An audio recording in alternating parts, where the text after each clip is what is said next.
experto o asesor forense. Bueno, estudios específicos como tal y que nos arrojen incluso por zonas o por estados, no los hay. La verdad es que son situaciones que están surgiendo de una evolución de la misma sociedad, las situaciones que estamos viviendo. Hay por ahí una teoría lombrosiana. Él sostenía que el delincuente sí nace, que ya nace con algunas características para delinquir.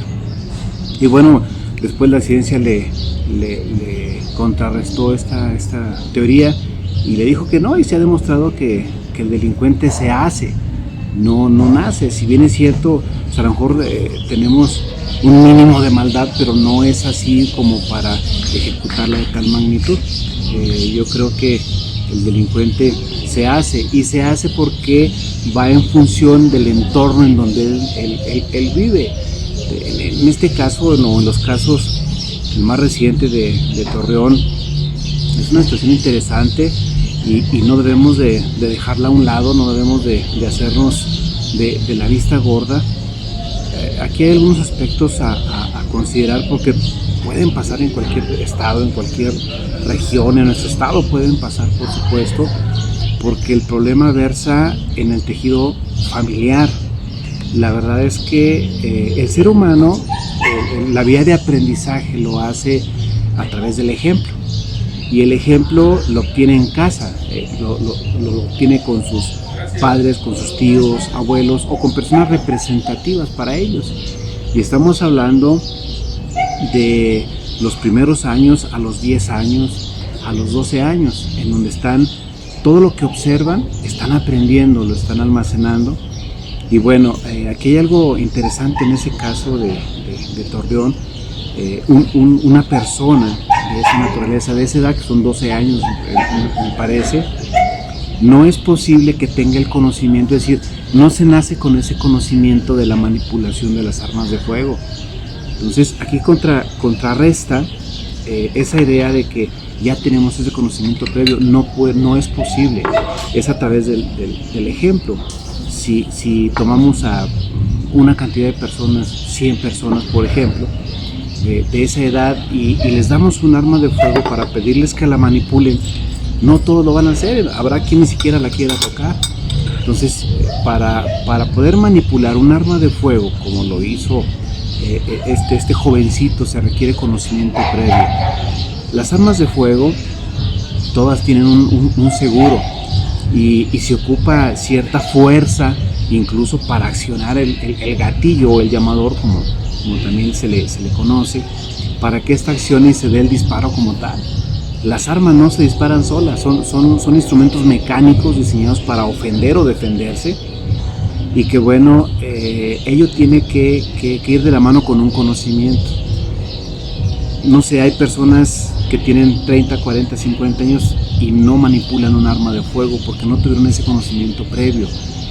Aquí me llama la atención, desde que surgió el asunto de Torreón, es que el llevar incluso 2 armas, alguien tuvo que proporcionar los medios a esta persona, a este niño, para que llevara tal o cual situación.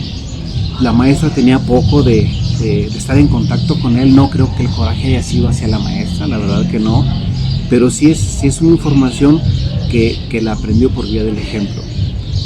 Para accionar un arma como la que él traía, que es una tipo pistola, arma corta tipo pistola, se requiere, bueno, lo que en el argot se conoce como cortar cartucho.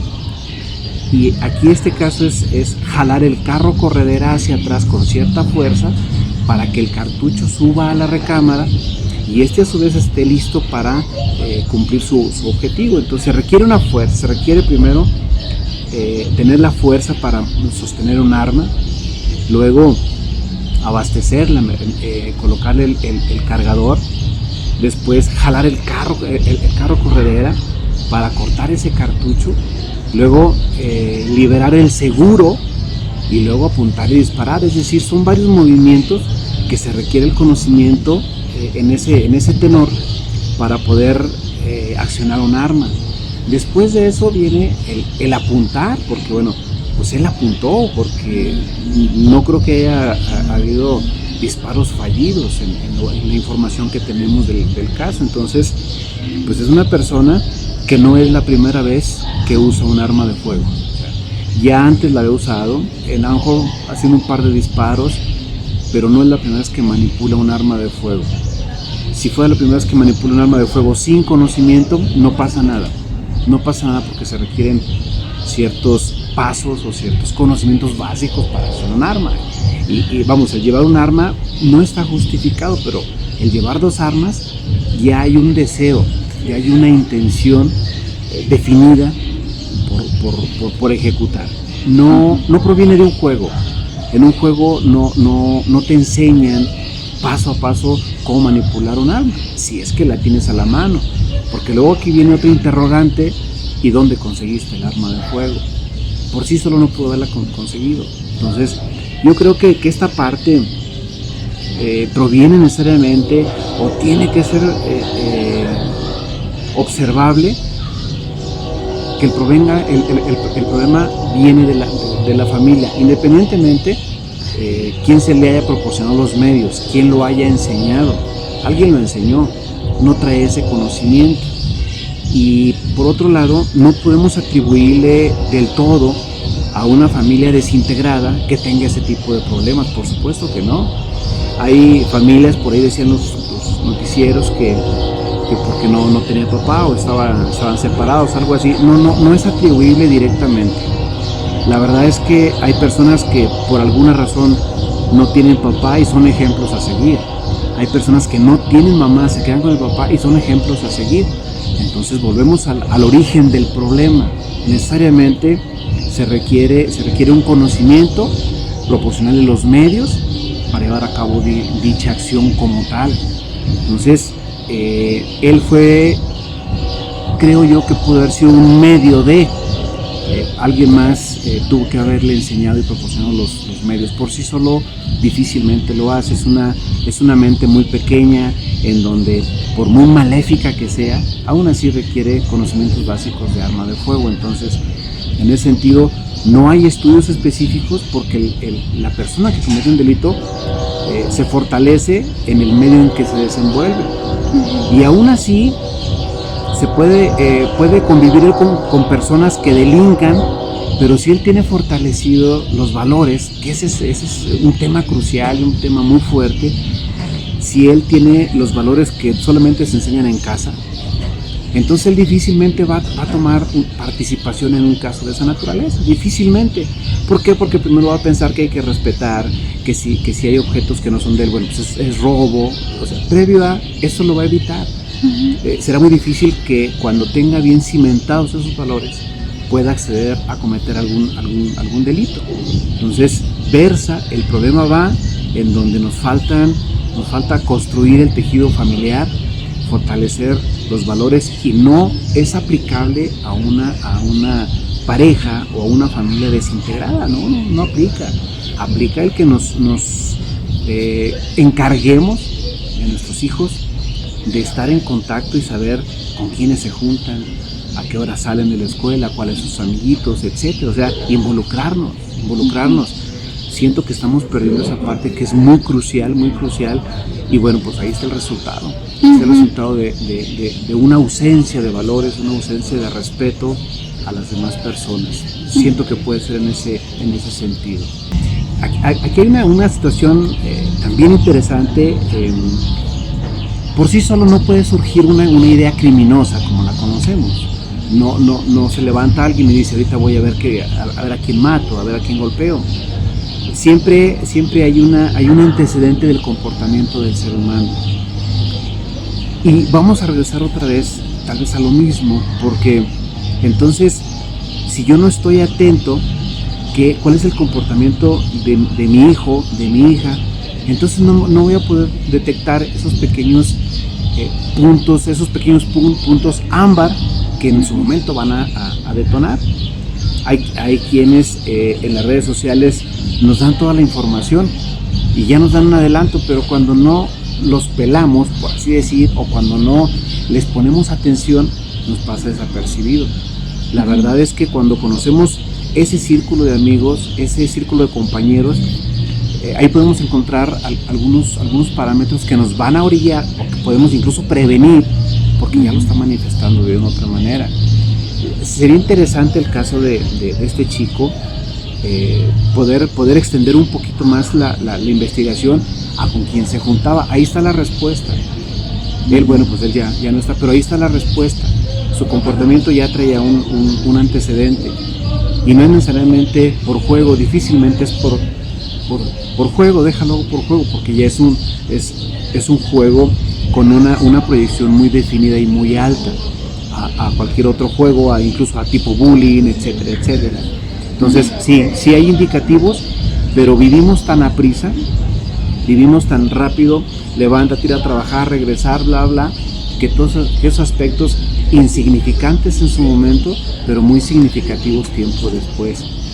Definitivamente es necesario poner atención en el comportamiento de nuestros hijos, al menos en el seno familiar. Ahí está la información, solo que hay que saberlo detectar. Y si yo tengo dudas del comportamiento de mi hijo porque se me hace raro, anda tal vez muy serio, ya tiene un par de días serio, ya dejó de ver tele como lo hacía, vamos, mamá y papá se dan cuenta. La mamá es una investigadora especial porque conoce perfectamente a sus hijos, el comportamiento de sus hijos. Pero si no le pone esa atención, si no se enfoca, si no deja un ratito su actividad o incluso las redes sociales o la novela para preguntarse qué le pasa a su hijo, pues ella es la primera que puede hacer prevención del delito para su hijo, para su hija. Entonces, sí es un indicativo, sí nos dejan indicativos.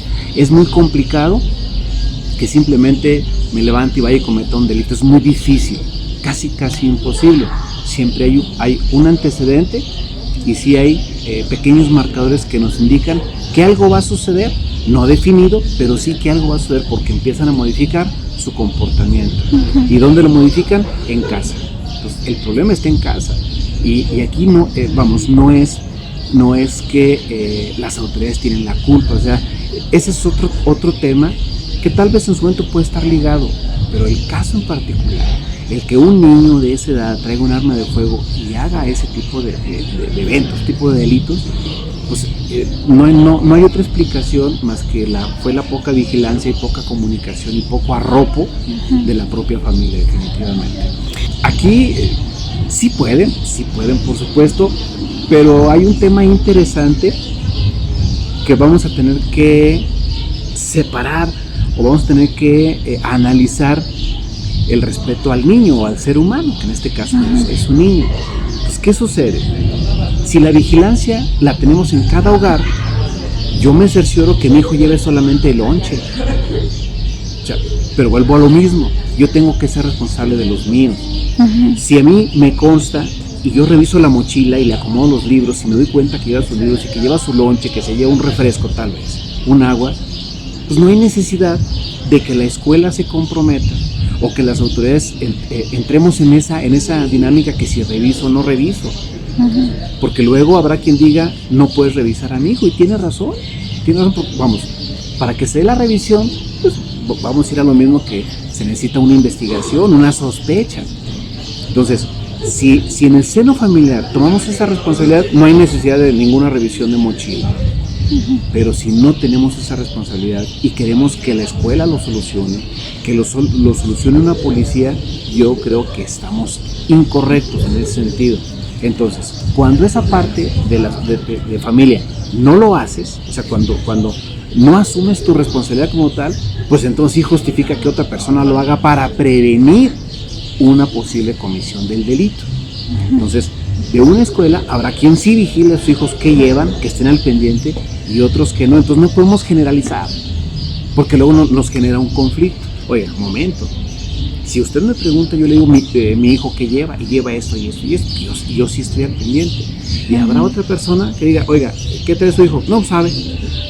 Entonces vamos a encontrar dos tipos de situaciones que no podemos generalizarlas, porque luego la escuela puede meterse en problemas porque lo está tomando por igual.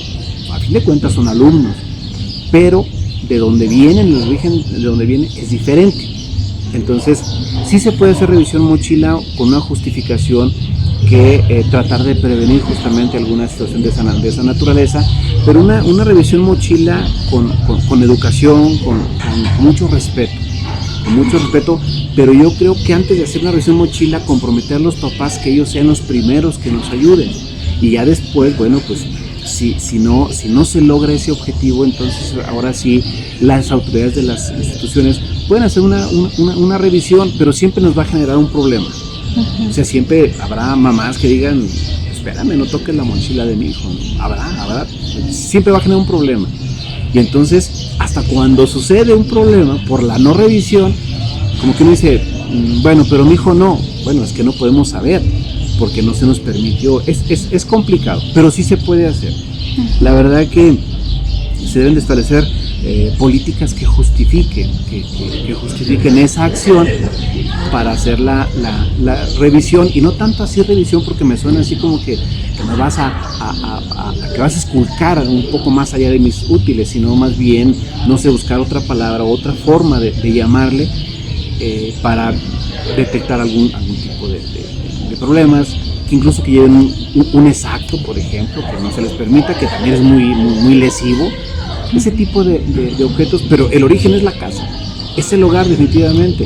Las autoridades pueden hacer muchas cosas, pero si el niño ya tiene esa idea criminosa y tiene esa idea de hacer algo, porque él lo quiere hacer, de ver sangre, por ejemplo, él puede esconderse un exacto en sus pantalones, por ejemplo. Pues vuelvo a lo mismo, volvemos al origen de dónde aprende esas conductas, y es por vía del ejemplo que se aprenden esas conductas. Y el niño de esa edad no puede tener coraje hacia las personas. Es muy difícil que tenga coraje a una maestra,